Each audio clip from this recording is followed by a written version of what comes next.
Rob Simpson, Jim Nill. It's time for his annual. Yes. Yes. Annual checkup. Annual checkup with Jim Nill, the three-time general manager of the year in the NHL in a row. Like what?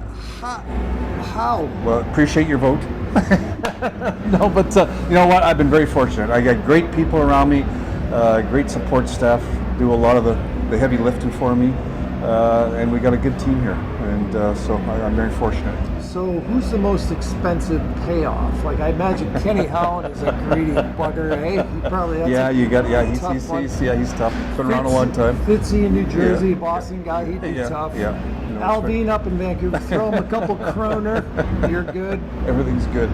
Yeah. Anyway, 3 times in a row, it's amazing. Congratulations. No, thank you. They're going to have to rename the damn thing. Yeah, no, it's good.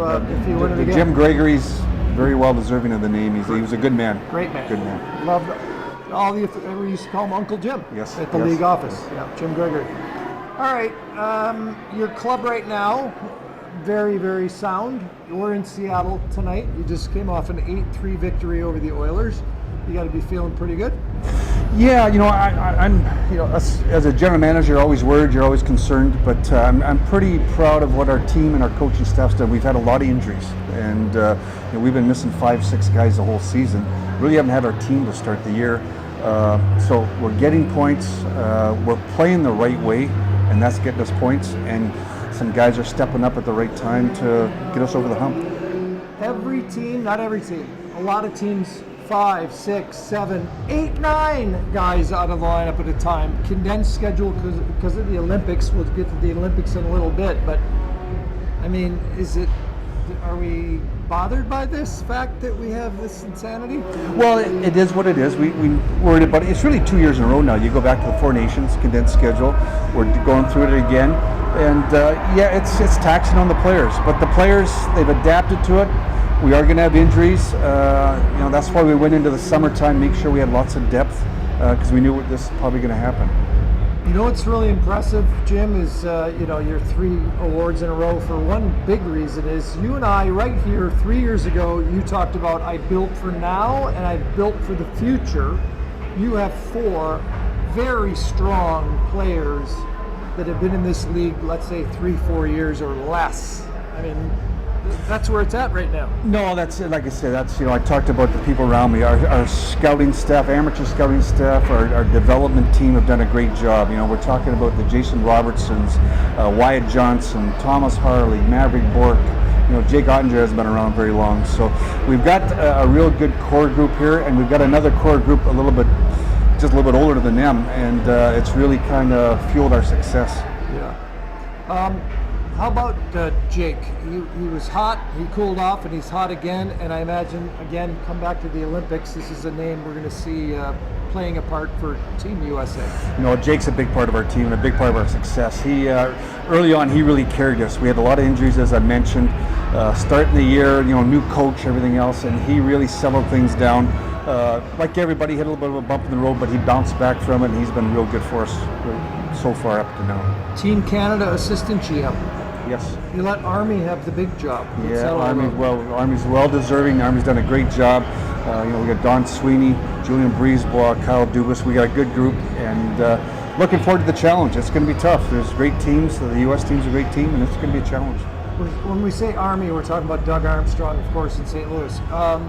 Is it tough rooting against your own guys when No, we kind of collaborate. We're going around seeing everybody else's players, and we're very honest with each other. So it's if our players play well, we're pushing them.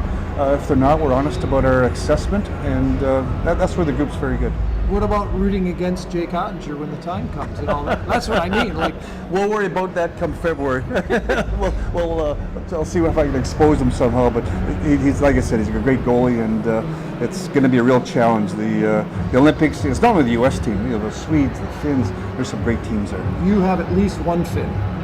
We got a few more than that. A few more. Yeah, a few more. I was going to say, that's what I thought. Yeah. We got Ratman. Yep. Ratman. Miro Heiskanen. Yep. Lindell, Rupe Hintz. So we got that's a big part of our core. That's kind of that secondary core group that we have, and They drive our team. By the way, when it comes to condensed schedule, next year they're talking 84 games on the schedule. I mean, that's not crazy like an Olympic year, but still adding games, but we're taking off exhibition games. Right. So training camp's going to be shorter, which I think is good. You know, back, I'm going to age myself here. Back in my days when I played, we were in shape, but we came to camp to get in shape. Yeah. These guys, they're never out of shape. They're committed athletes. They're fine-tuned. They're ready to go from day one. So the shorter training camp, I think, is going to be a blessing.